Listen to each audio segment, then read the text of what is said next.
রাজধানীর জাতীয় বার্ন ও plastic surgery ইনস্টিটিউটে চিকিৎসাধীন থাকার 4 দিন পর মারা গেলেন স্কুল বাসে আগুনে দগ্ধ চালক পারভেজ খান।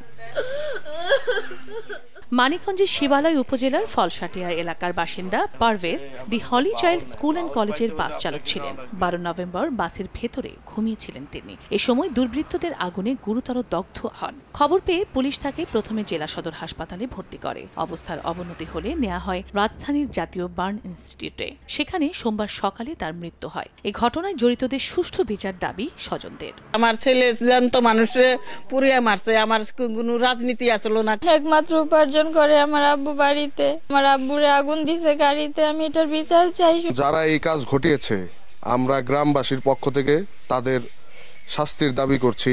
বাস চালক পারভেজ খানের এক ছেলে ও এক মেয়ে সন্তান রয়েছে। সময় সংবাদ, মানিকগঞ্জ।